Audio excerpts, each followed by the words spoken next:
Oke, bismillah. Ada banyak pertanyaan tentang hutang ini ya.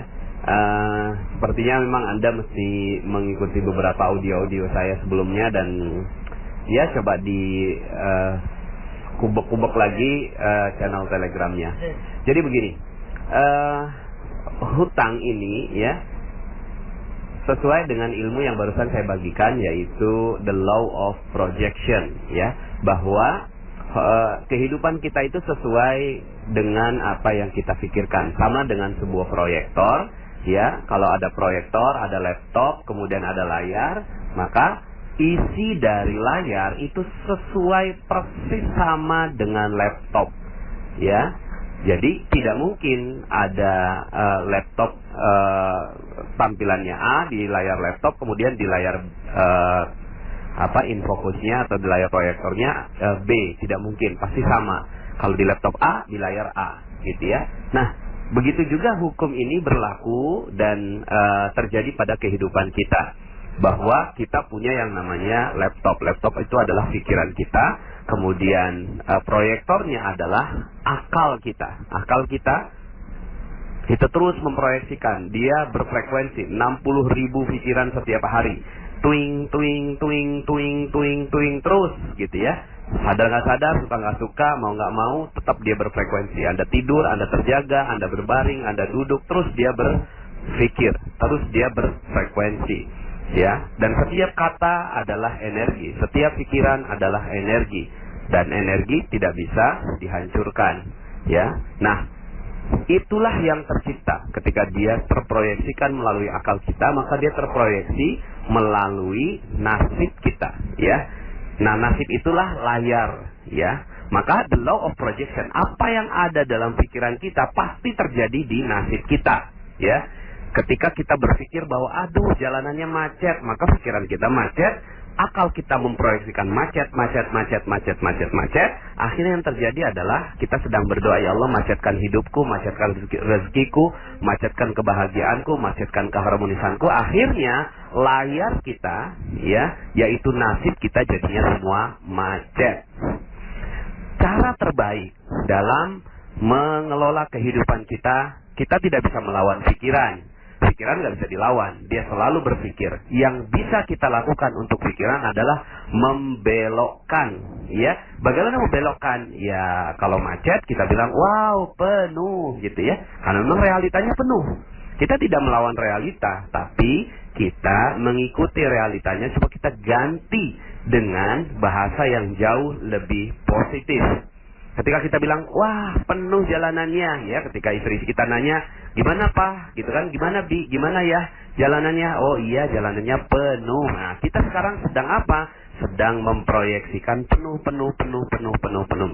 Sehingga akhirnya layar kita, layar kehidupan kita, nasib kita akhirnya jadi penuh ya. Nah penuhnya apa ya? Penuhnya rezekinya, penuh keharmonisannya, penuh kebahagiaannya.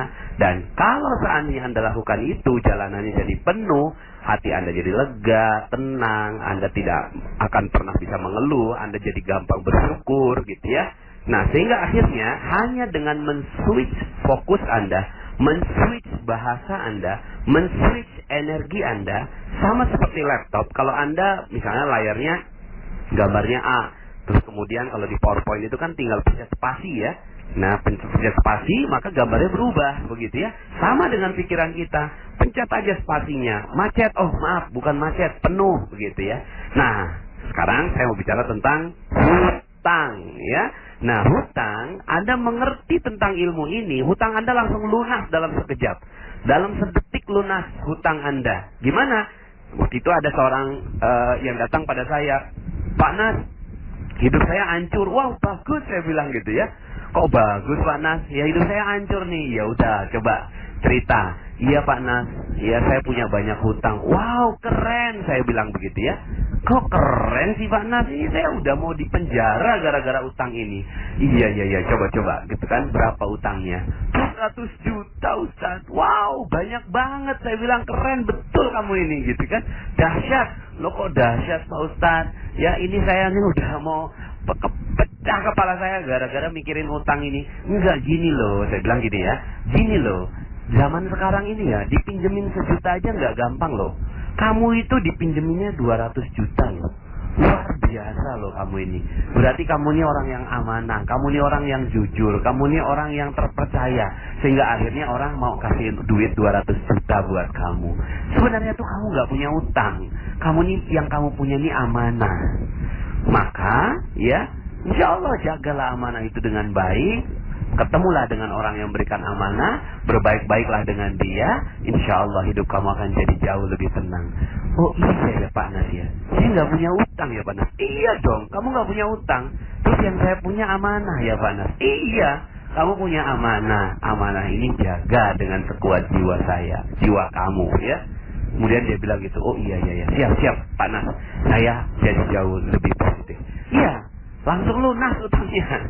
Langsung lunas pada saat itu menggunakan law of projection.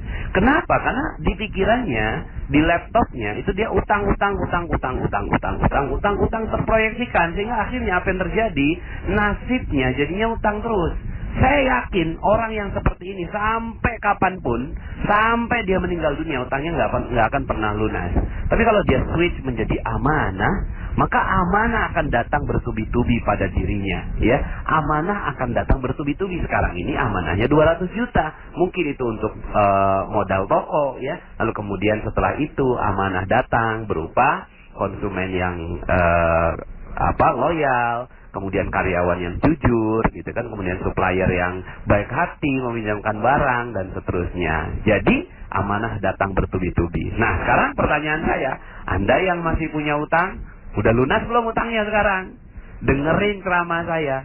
Kalau masih ada hutangnya, ya, maka Anda perlu pantengin lagi Telegram saya. Oke, ya. Sampai jumpa. Mudah-mudahan ilmu di Telegram Magnet Rezeki bisa bermanfaat untuk kehidupan Anda. Assalamualaikum warahmatullahi wabarakatuh.